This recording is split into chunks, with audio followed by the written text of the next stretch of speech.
Hi everyone, welcome back to the my YouTube channel.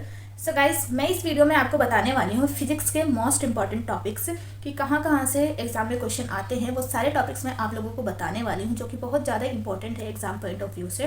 तो आप लोग इस टॉपिक को अच्छे से कर लेना। अगर अभी तक आपने फिजिक्स में कुछ नहीं किया है तो बस इस टॉपिक को आप अच्छे से प्रिपेयर कर लेना, तो आपका फिजिक्स में क्वेश्चन बहुत ही अच्छे से हो जाएगा एग्जाम में। इससे पहले मैंने केमिस्ट्री और इंग्लिश का ऑलरेडी मैंने आप लोगों के साथ इंपॉर्टेंट टॉपिक शेयर किया है, तो अगर आप लोगों ने वो वीडियो नहीं देखी है तो आप लोग वो वीडियो जाकर जरूर देखना, बहुत ही ज़्यादा इंपॉर्टेंट है आपके एग्ज़ाम के लिए।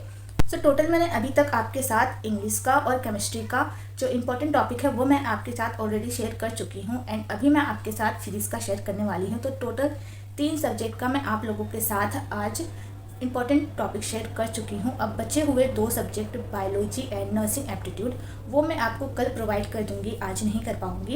एंड इसके पीछे का रीज़न यही है कि थोड़ा टाइम का शॉर्टेज है, क्योंकि मुझे अपना भी स्टडी वगैरह करना होता है, लेक्चर अटेंड करना होता है एंड उसका पूरा नोट्स वगैरह बनाना होता है, तो उसमें भी थोड़ा टाइम चला जाता है। एंड आपके लिए ये 5, 6, 7 मिनट की वीडियो होगी, बट जब मैं इसको बनाती हूँ एंड देन फिर इसको एडिट करके अपलोड करती हूँ, जब उसमें मुझे 2-2.5 घंटे आराम से लग जाते हैं, तो इसीलिए ज़्यादा टाइम नहीं मिलता कि एक दिन में मैं ज़्यादा से ज़्यादा वीडियो बना पाऊँ। तब ओवरऑल मान लो एक वीडियो बनाने में मुझे 2-2.5 घंटे का टाइम लग जाता है, बिकॉज पहले कंटेंट उसका अच्छे से लिखना पड़ता है, देन उसके बाद उसका रिकॉर्ड करना पड़ता है, देन फिर उसको पूरा एडिट करना पड़ता है, फिर उसमें और भी काफ़ी सारी सेटिंग वगैरह करनी पड़ती है, तो जिसमें थोड़ा टाइम लग जाता है। तो इसीलिए बाकी के 2 जो सब्जेक्ट का इम्पॉर्टेंट टॉपिक्स है वो मैं आपके साथ कल शेयर करूँगी, आज नहीं कर पाऊँगी।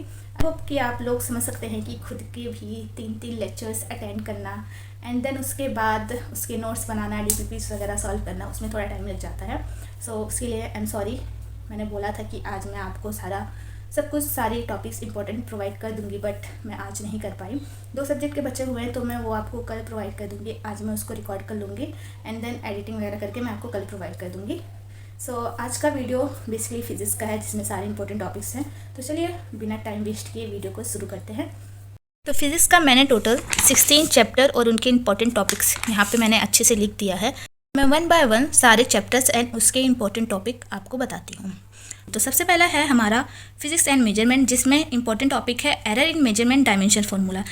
और डायमेंशन फार्मूला ओनली इस चैप्टर का नहीं, बल्कि हमारी इस फिजिक्स के बुक में जितने भी चैप्टर्स हैं और उनके जितने भी डायमेंशनल फार्मूला बनते हैं उन सब के डायमेंशनल फार्मूला आप याद कर लेना, क्योंकि एग्ज़ाम का कोई भरोसा नहीं कि कहाँ से कौन सा डायमेंशनल फार्मूला पूछ ले, और डायमेंशनल फार्मूला आता ही आता है, 2 नहीं तो 1 क्वेश्चन तो आपको देखने को मिलेगा ही मिलेगा। 110% मैं गारंटी लेती हूँ इस बात की। नेक्स्ट आ जाता है काइनेमेटिक्स, जिसमें relative velocity, uniform circular motion and equation of motion important है। फिर है लॉस ऑफ मोशन, जिसमें सबसे पहले friction, dynamics of uniform and circular motion, ये इंपॉर्टेंट है। नेक्स्ट है work energy power. Work energy power में work energy theorem and collision important है। नेक्स्ट है रोटेशनल मोशन, जिसमें पैरेलल एंड परपेंडिकुलर थ्योरम्स जो है वो इंपॉर्टेंट है, and conservation of angular momentum important है। नेक्स्ट है ग्रेविटेशन। ग्रेविटेशन में जो है एस्केप वेलोसिटी और vital velocity, energy of satellites important है। नेक्स्ट है property of solid and liquid, surface tension and conduction important है।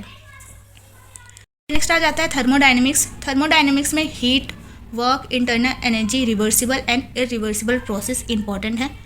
फिर आ जाता है इलेक्ट्रोस्टैटिक्स, जिसमें torque on a dipole, Gauss law, capacitor, ये इंपॉर्टेंट है। नेक्स्ट आता है करंट इलेक्ट्रिसिटी, जिसमें internal resistance, electric energy and power important है। Magnetic effect of current and magnetism, जिसमें आपका है magnetic field due to a magnetic dipole. Then फिर है torque experience by a current loop. Then है उसके बाद force on a moving charge. ये टॉपिक्स आपके बहुत ज़्यादा इंपॉर्टेंट है इस चैप्टर से। फिर आ जाता है electromagnetic induction and alternating current. इसमें जो है LCR circuit, induction, EMF and current, ये इंपॉर्टेंट है, इसको आप अच्छे से करना। फिर नेक्स्ट आ जाता है इलेक्ट्रोमैग्नेटिक वेव, जिसमें आपका displacement, current, electromagnetic spectrum important है, तो इसको आप बिल्कुल मत छोड़ना, इसको आप कर लेना। देन फिर इसके बाद आ जाता है रे ऑप्टिक्स। रे ऑप्टिक में thin lens formula, lens makeup formula, refraction of light through a prism and telescope, इसको आप बहुत अच्छे से कर लेना, इनसे क्वेश्चन आते हैं। आता है वेव ऑप्टिक्स। वेव ऑप्टिक्स से diffraction, interference, amplitude, intensity, maxima, minima, इन पे क्वेश्चन आते हैं, इसको आप कर लेना।